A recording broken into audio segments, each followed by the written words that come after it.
Hi everyone. Today I'm going to be talking to you guys about um, working with the kindergarten family, the kindergarten child's family, my bad, um, and some tips and tricks that I use at the beginning of the school year to get in contact with the family members of the student.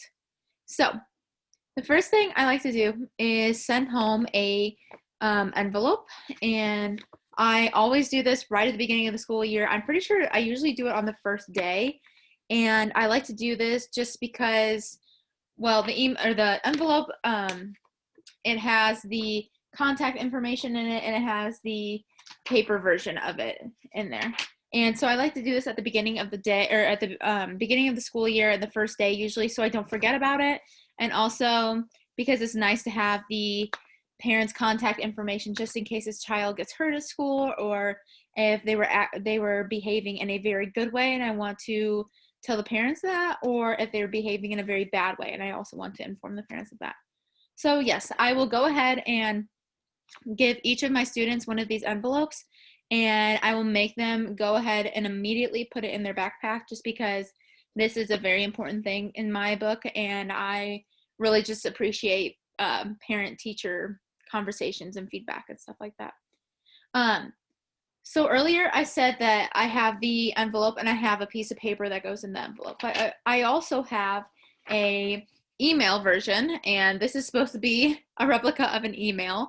But basically what I do is I type out it's to the kindergarten parents, and I try and get an email address from like maybe a different teacher that could know them throughout the community, or the preschool that they went to. Sometimes they have a little bit of like contact information for the parents that they could use. Um, so if that's the case, I have that, but usually I send the paper one home to everyone so they can usually write on that and then send it back with their child. But the email one is pretty basic. It has, again, the two, it's to the kindergarten parents, and then the subject is contact information, which is super important. And at the top, I don't know if you can see that well. There we go. Focus. It says, "Hello, I hope this email finds you well. I need some contact information from you. Thank you in advance." So usually I feel like the email is kind of like the second option. Maybe the person or the guardian or family member didn't respond to the paper version of the contact information. So this is kind of like the next step that I do to go ahead and get the contact information from the parent. Um, I understand that not everyone maybe has an email address or may not have internet connection, and that's fine. So hopefully they can go ahead and fill out the paper version. I'm going to go ahead and read off the paper version because this is usually the one that parents fill out because they see this one first, usually. But if they fill out the email one, that's totally fine. I just ask the parents if they are able to fill out one or the other, not both, because sometimes that can get a bit confusing. Anyways, so on the paper version, so this is the one that I send home with the students. I say, "Hello, my name is Miss Wisher, and I am your child's kindergarten teacher for this school year.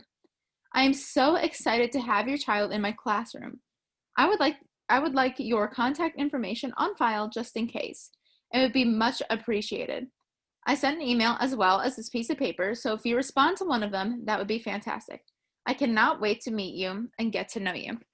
So at the beginning, I introduce myself and I introduce who I'm going to be and how I'm going to be um, in their life for the next year. I'm going to be their student's kindergarten teacher, and then I go ahead and I say something positive, just like in this letter, I said, "I am so excited to have your child in my classroom," something along those lines, just to start the email or note on a positive point, I guess is the word I'm trying to say. Definitely on a positive note. Um, and then I just kind of got straight to the point because I want to be as forward as possible and I need this contact information. So I say, "I would like your contact information on file just in case. It would be much appreciated." I always try to make emails and notes as positive as possible because I feel like when talking with a child, with a parent about their child, I feel like it's always nice to be as positive as you can be. So in the note, I have the guardian name, and so they would go ahead and write it on this line. And then I have the guardian's phone number, and then write it on the line below it, and the guardian's email, and they would write it on the line below it.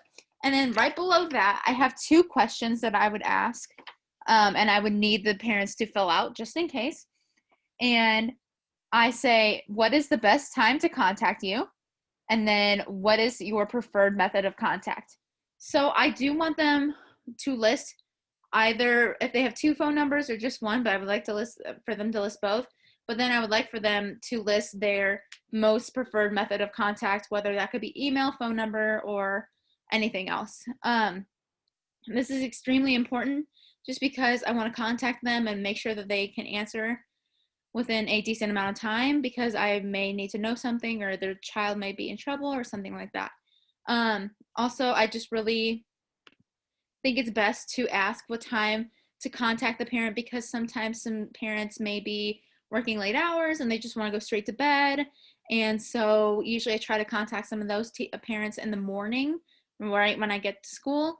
Or sometimes parents react best or have the best time to be contacted during the school day. So then I will take, maybe when my students are at special or if they're at lunch, I'll just take about 10 to 15 minutes out of my lunch or special time to talk to their parent. So I really hope this helped you guys out.